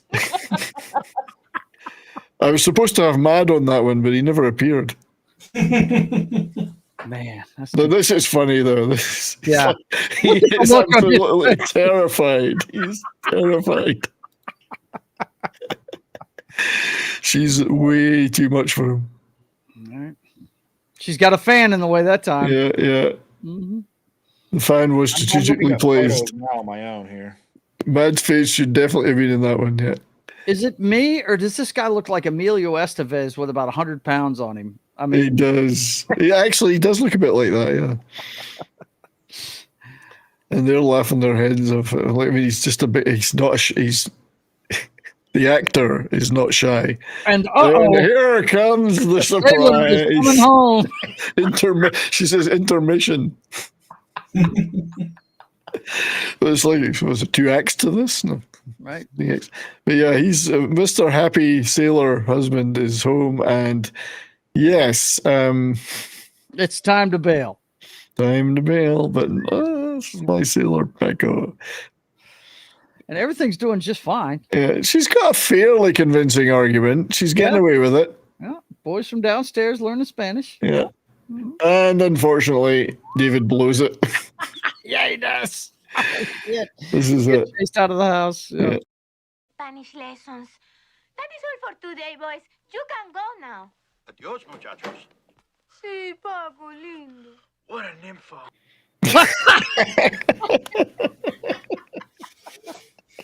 That's true. Yeah, that's a great line. Snorty. I guess it's Snorty. I would order pizza, but I don't know a pizza place or any of that. It's blind, desperate delivery women. They don't make movies like this anymore. It was a very different era, and Canon were very good at doing that.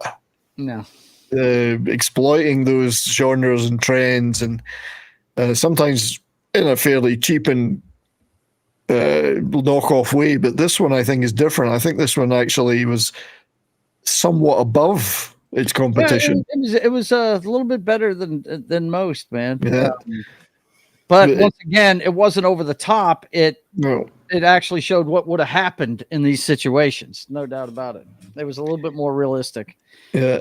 Wait until their next exploit. Oh my God. Oh, good Lord. They really screw up with the next one. Wow. Yeah. But they managed to get away, and then yeah, so this is where, supposed to have the car. Yeah, no, this is where they rip off poor Victor, the man that's 9.5 inches of delight. But they trick. It's such a does this shit work? Like, they want his car, so they tell him they need a third because there's 3 hot girls. Right. Then he goes wherever, and he says, Gary says, Rick or whatever, he says, I'll park your car for you. And they just take his car. Like, they blew their budget on the pizza wagon and the soundtrack. Telling you. Yep.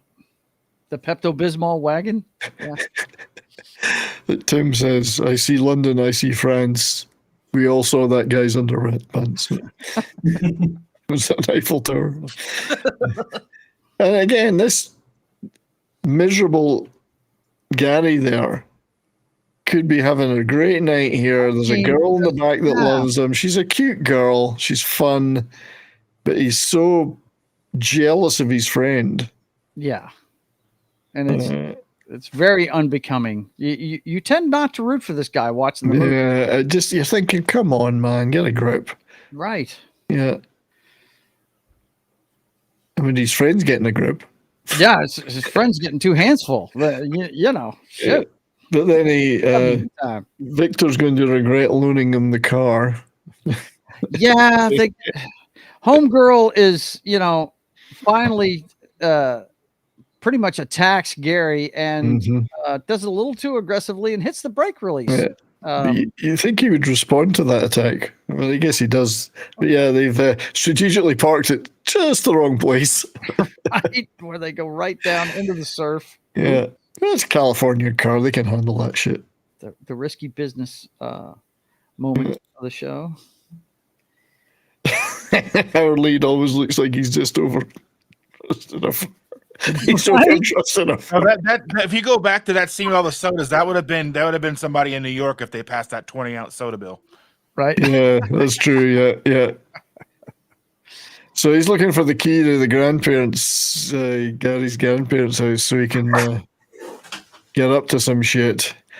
I wonder, is this? I do like the locations they've picked. They really look like a teen hangout restaurants and arcades and stuff. Yeah, it's really well done. That's again very American Graffiti, except that was an earlier era.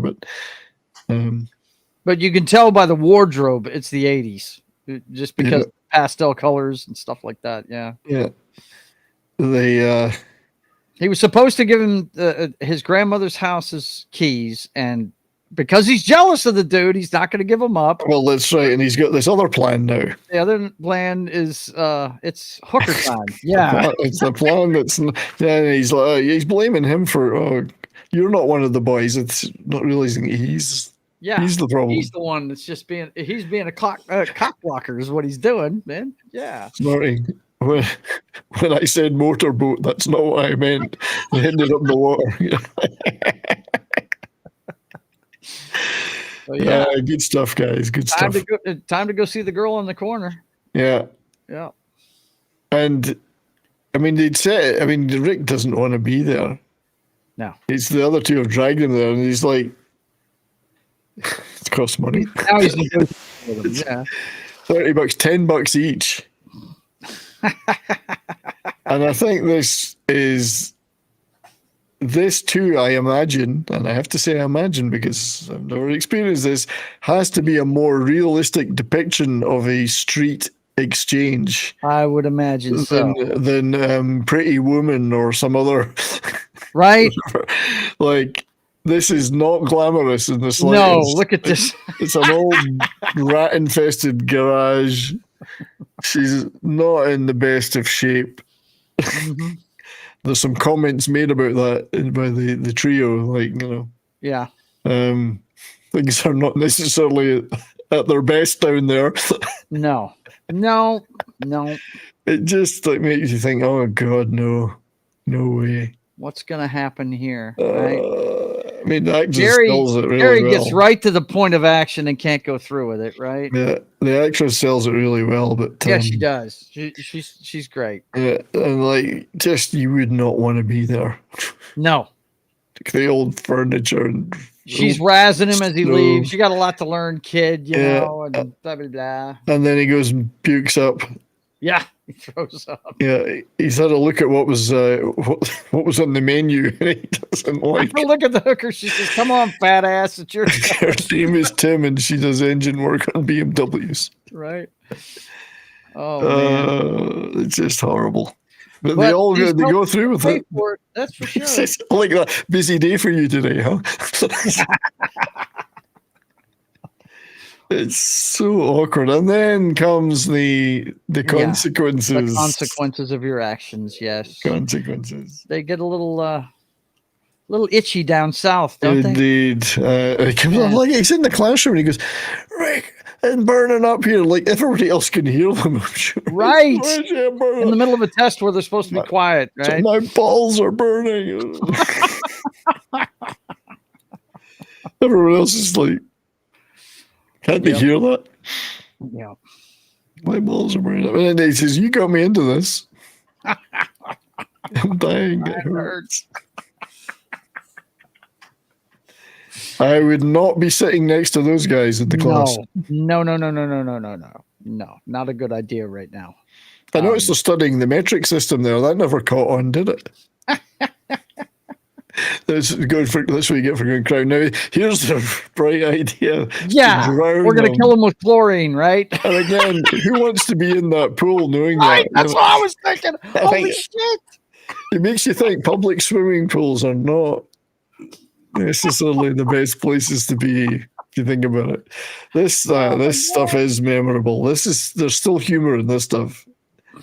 Oh my god! Yeah. 4 hours. I've been here for 4 hours and burning. Right. Just jacked up, man. And then the girls arrive, the two girls, and they get out to. And again, Gary gets pissed off because Karen's hooking up with Rick, and his girl here that he could have is throwing herself. Throwing herself at him. He's obsessed with Karen. Brother. I mean, she's cute, but come on, man. Yeah. Come on. So they didn't. Those drown. eyebrows were not in style back then, bro. Okay. Yeah. They weren't. What's wrong? They didn't drown. That didn't work. Yep. Yeah, and now this is funny because it's again a very realistic thing. I mean, if you think conversation and it's extremely funny. Like going into a place like this and having to ask for something like about this as a teenager. Right. I mean, nowadays they could just go on the internet and buy it online, but whatever they're going to buy. But right. It's not exactly nice. It's not. First, he thinks it's for the dogs. Yeah. I mean, this guy's seen it all, probably. Oh, yeah. Well, maybe even literally. Mm-hmm.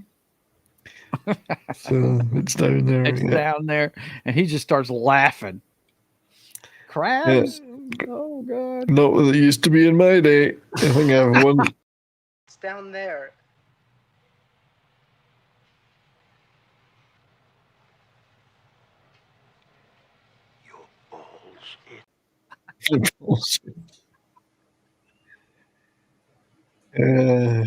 Horrible.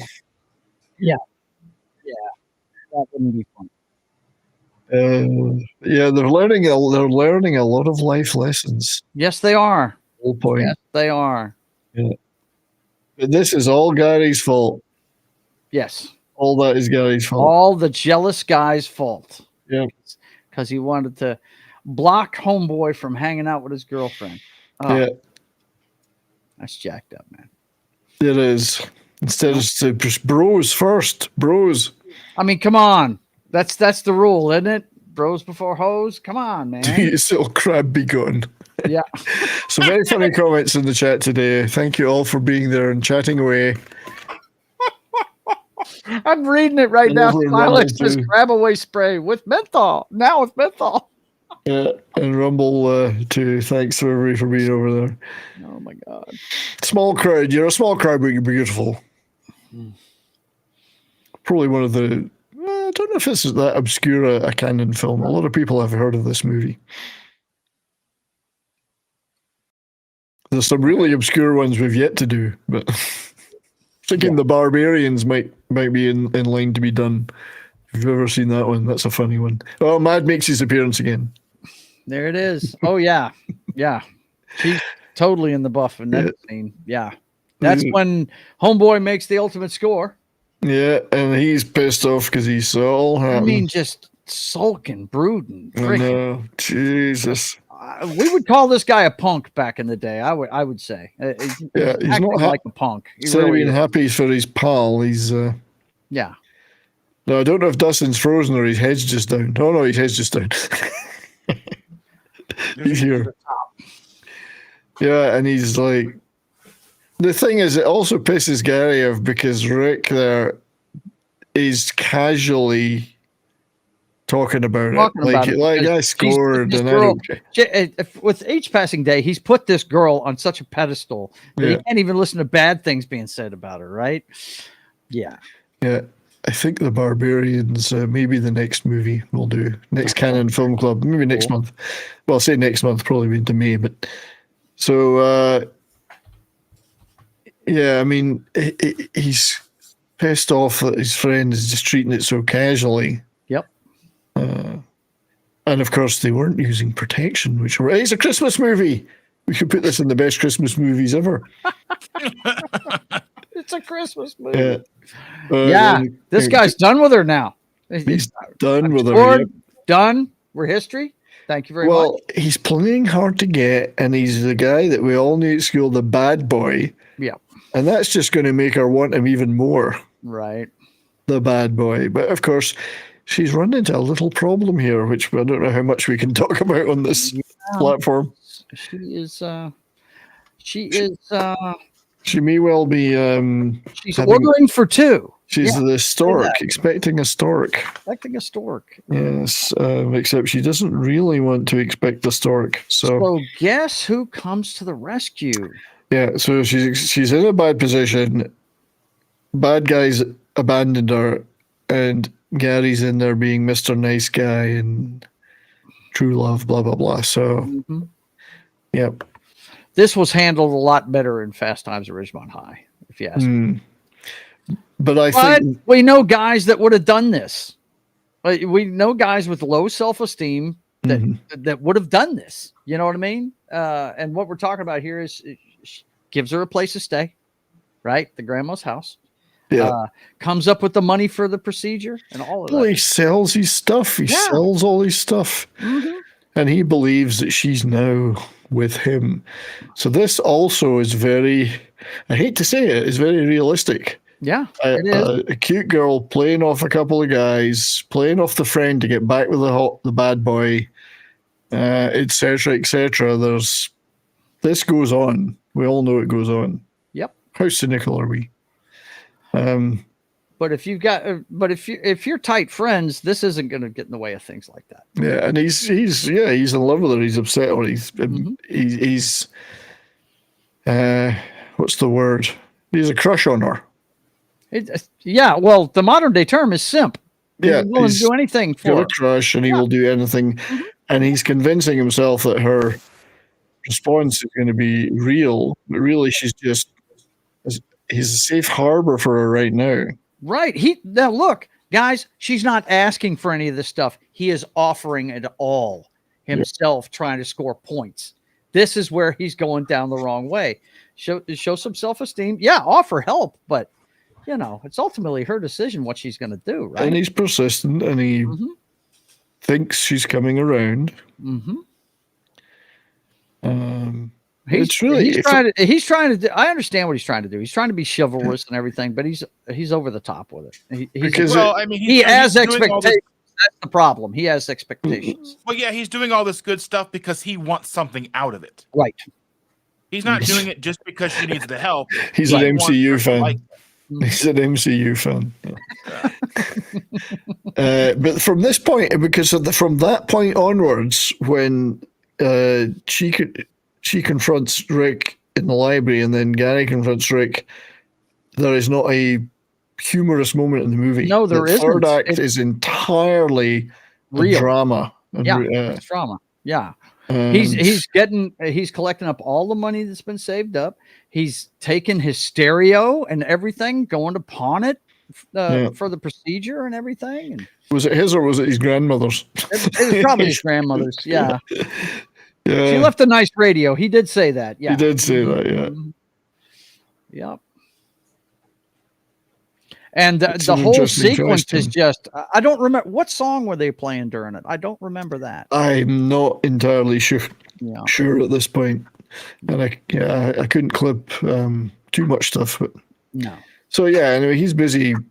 I mean, does he believe he's doing the right thing, or is he doing it, as Dustin said, for his own purposes? He's doing it for his own justifying it by, because if he'd not been infatuated with her and he was really Rick's pal, he would have been like, oh well, nothing to do with me. Sucks for you. Sorry about that. Yeah. See, Christmas movie. There it is. Christmas movie. It's like Invasion USA, Christmas movie. But this guy, he's a stalker, man. He's hovering over when she sleeps. When life brings you tangerines. But she's got Diane Franklin acts this last act very, very interestingly. Mm-hmm. She has got a certain look, and it's not, if you look at it closely, it's not a good look. See, look, this girl is asleep. It's a calculating look. He's checking her out and everything. Yeah, very weird. He's trying to, especially after what she's just done. I mean, it's like, give her some space, but Gary puts me off every frame he's in this movie. I hate him more and more and more and more. Yeah, he's tried to set up this little, we've got this thing going in this house and we're living together thing going. Cooked her breakfast. He's simping hard, boys and girls. This is a hardcore movie when it comes to this stuff. Yep. So very different from Porky's, where it was really more of a slapstick. Yeah, it was more fun. There was some tough stuff in it, like the one kid that kept going back there to get his pound of flesh, and he kept getting his ass beat. Yeah. We've all known guys like that just won't give up, But that's about as real as that movie got. The rest of it was totally over the top, The oranges symbolize death. Oh wait, that's the Godfather. Or if we get mentioned, that's a great comment. Yeah. Oh man. But yeah, give kudos to Bose Davidson, who obviously it's based on Lemon Popsicle, where similar things happened, and it's kudos to Cannon for making a movie that actually tackled these subjects in this way. Mm-hmm. Rather, because people go, Cannon films are all crude and whatever, do all this stuff and cheap and crude. This was actually a fairly hard-hitting movie. Yes, it was. It was. And he professes his love, and she doesn't say, well, I don't love you. She does the non-response thing, right? Yeah. And also, all this time, she's been planning a birthday party. Yeah. For herself. Mm-hmm. She's got a birthday party coming up. Does it say it was her 18th birthday party? I'm not sure. I don't know. Okay, it was maybe 18th, so they're maybe a little bit older, but if they're seniors, they might be 18. But he'd been playing off with his parents like he had gone on the ski trip. Yeah. And then he buys her a pendant, and he wants it engraved with love to Karen, right? With love from a sucker. From a simp. Yep. Oh. And he's calling her girlfriend. Yeah. It's almost a tragedy at this point. Right. Kind of Shakespearean tragedy. And I didn't see the end coming. I really didn't. I thought, with the class of movie that it's in, I figured they were going to end up together. So we're getting one of the all-time great twist endings in Hollywood. No doubt. An unexpected, totally against type, and downbeat ending, which is just not what you normally get in these. No. They're usually at a party, having a good time at the end of the day. Turn up at the party. This is what we're setting up for. That's what it looks like. You know? It just absolutely stands out in this genre as not what you expect in the slightest. Yep. So he's all happy, and then guess who she's macking on? Yeah, the father that could have been the bad boy that she's got plots for. And was just using our guy to recover and get back in here. And it's the look that she gives him. Yeah. Look at that face. You could slap that. He had that face the whole movie. Yeah. So she gives him that look there. That look of, I used you and I don't care. Yeah. It's a very interesting, great piece of acting by Dan Franklin. Yeah, that's a superb piece of acting. And then I got my last say a word. He just leaves in defeat, man. Wondering if we ought to stay or head on out the door.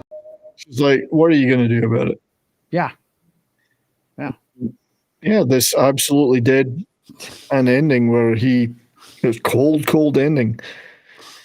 Where he just leaves, gets in his car, drives away crying. That's it. The credits roll with him crying behind the wheel. Wow. I mean, a lot of the reviews went, "Wow, that." But you know what? He did it to himself.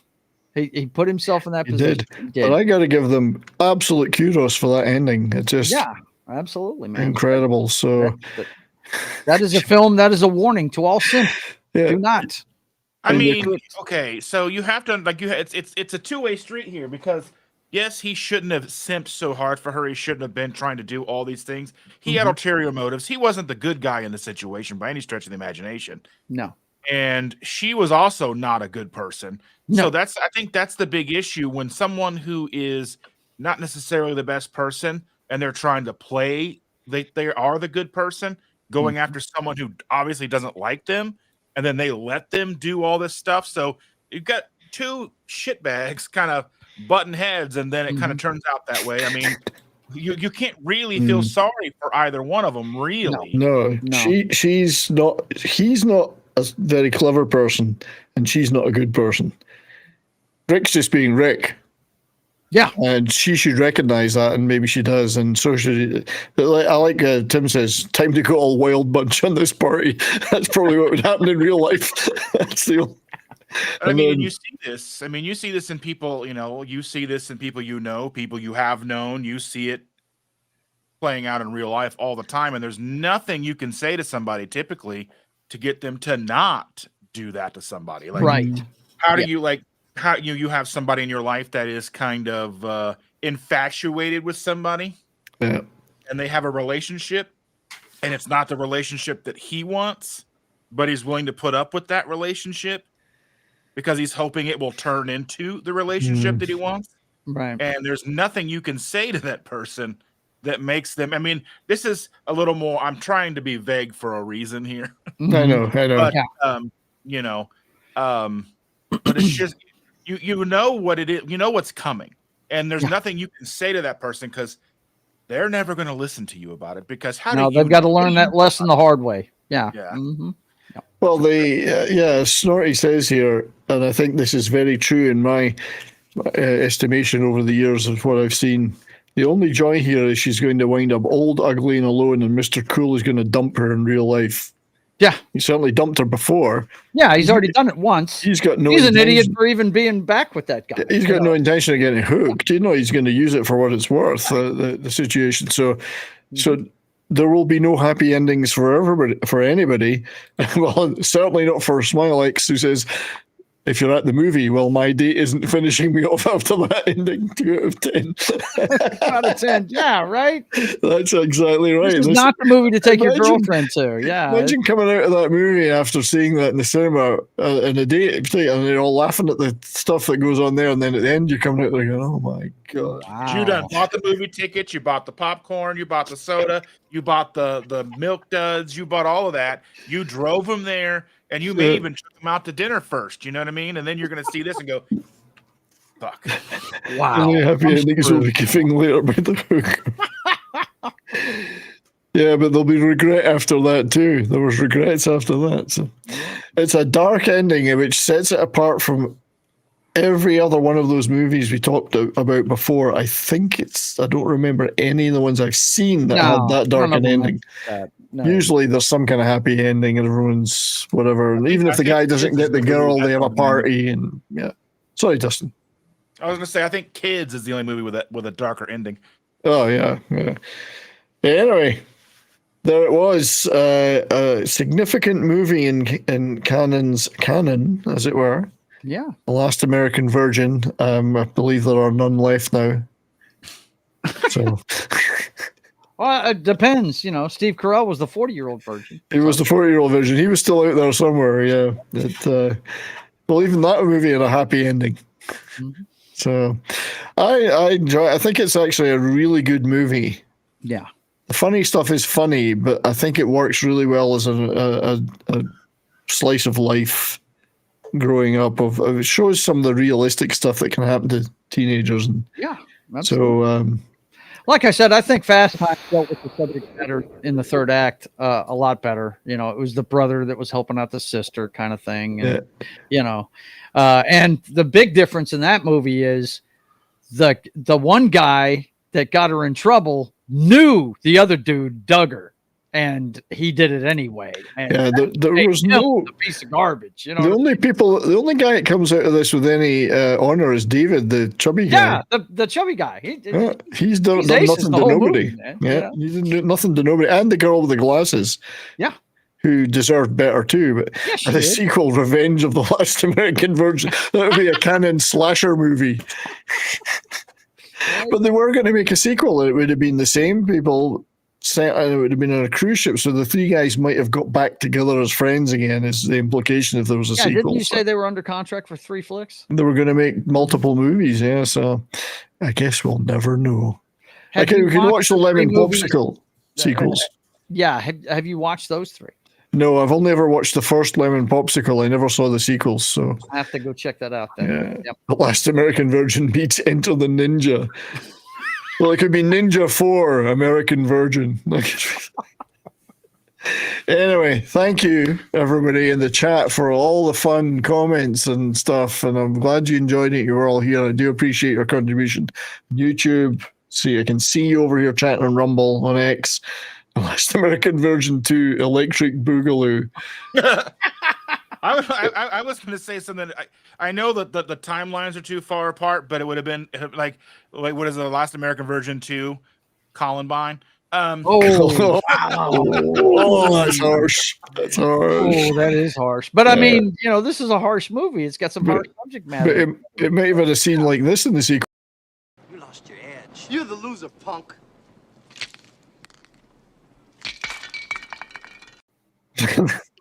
Might have gone like that. Yeah, thanks to everyone.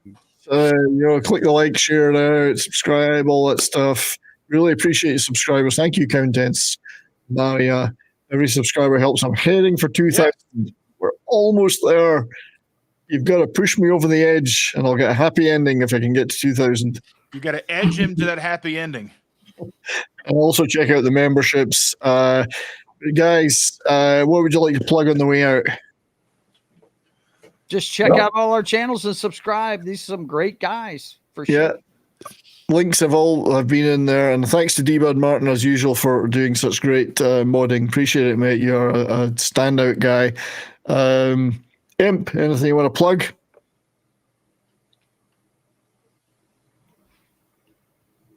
No. Pope, anything you want to plug? Imp's in a good mood today. Pope. Well, you can always find me on Saturday nights over on my channel on Rumble. Same name this year. For Midnight Mass, a little 2-hour radio show that I do every Saturday where I play you guys some good heavy metal, whether it be new or old, or bands I think just, deserve to have a spotlight put on. So hopefully you'll join me for that. Yeah, good stuff, mate. Thanks for being here. Dustin, thank you as well for being here. Anything you'd like to tell the crowd about? Come check me out Sunday, 7:30 in the morning Eastern Standard Time for Sunday morning coffee with me. I'm not doing a live tomorrow night as we will be out of town for a keto meetup. So, but just be on the lookout for more content from me. Subscribe and come hang out. Cool. Thanks for being here, mate. It's always good to see you. As for me, later on tonight, I'll be on Comics Division, Monday Night Meltdown as usual. Tomorrow, Toxic Tuesday on Nick Visor's channel. I think we're doing The One. Yeah. Oh, man, you're kidding me. One of my favorite action movies, favorite martial arts movies. Jason Statham. Yes. Statham, an early Statham appearance. What else am I up to? I'll probably be doing a physical media stream because I got a bunch of physical media to talk about, like that Revenge of the Nerds box set. Thursday night again, I'll be back on Comics Division. Thursday Night Throwdown, probably Midnight's Edge After Dark. Friday, Ascendant Art Channel. Saturday night, Bourbon and Boarding with Brahma. We're getting close to the end of the hockey season. Playoffs are coming, so lots of good stuff to chat about there. Next Monday, I'll be doing a Baldur's Gate 3 gaming stream, so you're all off the hook for a panel unless you want to join me to chat like Joe does. I'll be here. Sure. And then I think the following Monday, we're going to do we'll do The Vampire Lovers. Let's talk about another great Hammer horror movie, The Vampire Lovers. It's just an excuse for me to show lots of pictures of Ingrid Pitt and all these other great actresses in that movie. So. Carolyn Monroe. Eric K, thank you, buddy. $2 super chat. Really appreciate that, mate. Yeah, he's going to miss me in Vegas. I'm going to miss me in Vegas. Couldn't afford it this year. Couldn't make it happen. Hopefully next year. Hopefully I'll get to some kind of meetup this year. Vegas was off the table, though, unfortunately. But thanks, Eric. I will miss you, buddy. Look forward to hanging out with you again at some point in the future. To thank you, I must, as traditional, play you a little video clip. Let's get something canon oriented.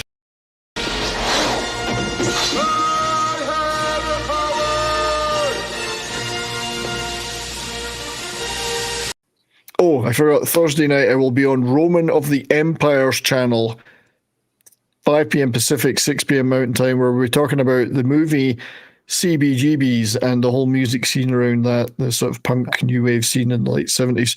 Forgot about that. So Roman of the Empire, check that out.